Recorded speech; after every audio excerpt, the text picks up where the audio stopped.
ইসলামে জন্মান্তরবাদ।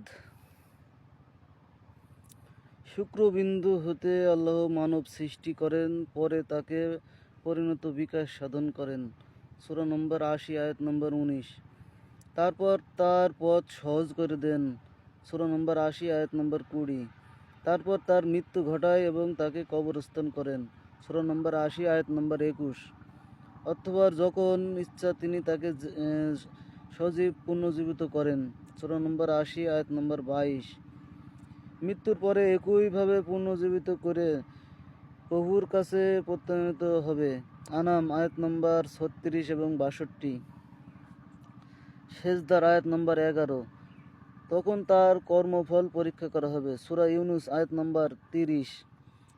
কর্মে কাহারও শ্রেষ্ঠতা পরীক্ষা করা হয়। সূরা হুদ আয়াত নম্বর ৭। পূর্ব ঈমান পরীক্ষা করা হয়। সূরা আনকাবুত আয়াত নম্বর ২।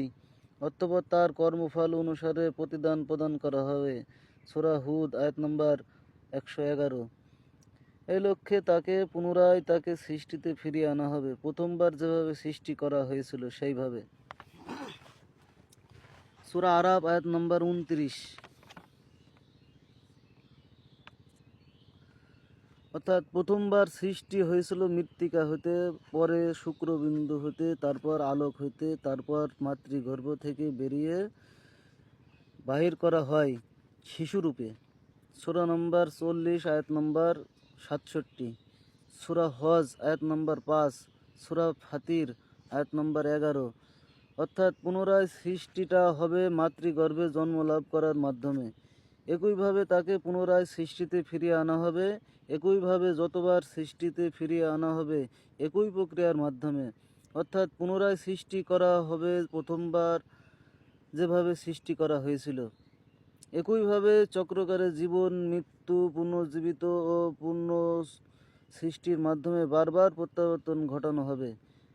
এভাবে চক্রকারে জীবন, মৃত্যু, কবর, পুনর্জীবিত, প্রভুর কাছে প্রত্যায়ন, ঈমান ও কর্ম পরীক্ষা এবং কর্মফল অনুসারে পারিশ্রমিক প্রদান এবং পূর্ণ সৃষ্টির মাধ্যমে ফিরিয়ে আনা। আবার জীবন, মৃত্যু, কবর, পুনর্জীবিত, প্রভুর কাছে প্রত্যায়ন, ঈমান ও কর্মফল পরীক্ষা অনুসারে পারিশ্রমিক প্রদান, পূর্ণ সৃষ্টির মাধ্যমে ফিরিয়ে আনা। এখানে উল্লেখ্য যে এই জীবনচক্র অবর্তনের ফলে দেখা যাচ্ছে যে মৃত্যু প্লাস মৃত্যু দুইবার, মৃত্যু আবার পুনর্জীবিত প্লাস পূর্ণ সৃষ্টি দুইবার, জীবন, প্রভুর কাছে প্রত্যায়ন এবং পারিশ্রমিক প্রদান দুইবার, পারিশ্রমিক প্রদান। একইভাবে এই জীবনচক্রে একটা গাণিতিক সূত্রের পরিচয় পাওয়া যায়। এই মর্মে আল্লাহ বলেন, তোমাদেরকে দুইবার পারিশ্রমিক প্রদান করা হইবে। সূরা নম্বর ২৮ আয়াত নম্বর ৫৪। সূরা আহজাব আয়াত নম্বর ৩১। দুইবার মৃত্যু ও দুইবার জীবন দানের ব্যবস্থা করা হয়েছে। সূরা নম্বর ৪০ আয়াত নম্বর ১১। দুইবার শাস্তির ব্যবস্থা করা হয়েছে এবং পরে মহাশাস্তির ব্যবস্থা করা আছে। আনাম আয়াত নম্বর ১০১। তবে চক্রকারে জন্ম মৃত্যুর ঘটায় কমপক্ষে দুইবার পারিশ্রমিক প্রদানের কথাটা উল্লেখ আসছে।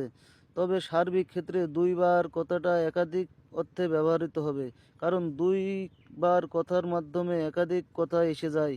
তাই আল্লাহ সৃষ্টি জগতে একইভাবে একাধিক সৃষ্টি ও মৃত্যুর মাধ্যমে একাধিকবার পারিশ্রমিক প্রদানের মাধ্যমে সৃষ্টিতে পুনরাবর্তন ঘটায়। এই মর্মে আল্লাহ বলেন, আল্লাহ ন্যায় বিচারের মাধ্যমে কর্মফল প্রদানের লক্ষ্যে পূর্ণ সৃষ্টির দ্বারা প্রত্যাবর্তন ঘটায়। সূরা ইউনুস আয়াত নম্বর ৪। বরং তিনি তার পুনরাবৃত্তি ঘটায়। সূরা নম্বর ২৭ আয়াত নম্বর ৬৪। তিনি অস্তিত্ব দান করেন এবং পুনরাবর্তন ঘটায়। সূরা নম্বর ৮৫ আয়াত নম্বর ১৩।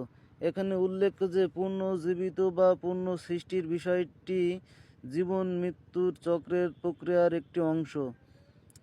পক্ষান্তরে পুনরাবৃত্তি কথাটি দিয়ে জীবন মৃত্যুর ক্ষেত্রে সব কয়টি স্তরই পর্যায়ক্রমে ঘটানোকে বোঝায়। সুতরাং শুক্রবিন্দু থেকে আলোক, তারপর মাতৃগর্ভ থেকে শিশুরূপে বাহির করা, পরে দুনিয়াতে জীবনযাপন করা, তারপর মৃত্যু, তারপর কবরস্থান, তারপর পুনর্জীবিত, তারপর প্রভুর কাছে প্রত্যায়িত হওয়া, তারপর ঈমান ও সৎকর্ম পরীক্ষা করা, তারপর কর্মফল অনুযায়ী পারিশ্রমিক প্রদানের লক্ষ্যে পূর্ণ সৃষ্টির মাধ্যমে ফিরিয়ে আনা।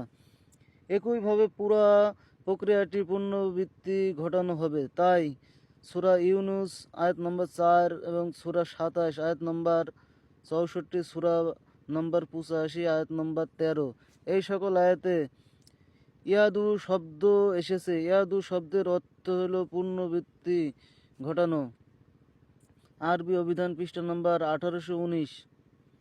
এই সকল আয়াতে জীবন চক্রের প্রক্রিয়ার প্রতিটি স্তরে বারবার ঘটানোর কথা বলা হয়েছে। ফলে এই সকল আয়াত দিয়ে পুনর্জীবিত করা হবে কিংবা পুনঃ সৃষ্টি করা হবে এটা বোঝানো হয়নি, বরং জীবন, মৃত্যু, কবর পুরো সৃষ্টি চক্রে অর্থাৎ জীবন চক্রের পুরো প্রক্রিয়াকে বারবার ঘটানো হবে এমনটি বোঝানো হয়েছে।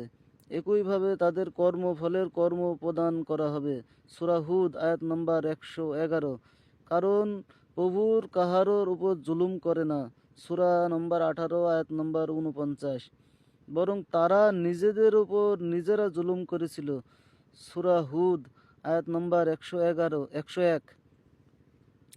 আল্লাহ কাহারও উপর কোনো জুলুম করেনি, বরং তারা নিজেদের প্রতি জুলুম করেছিল। সূরা নহর আয়াত নম্বর 33। তাদের কর্মের ফল প্রদানের জন্য তাদের নতুনভাবে সৃষ্টি করা হবে। সূরা নম্বর 34 আয়াত নম্বর 7। সেই ক্ষেত্রে তাদের কৃতকর্ম সম্পর্কে অবহিত করা হবে। সূরা নম্বর 64 আয়াত নম্বর 7। তখন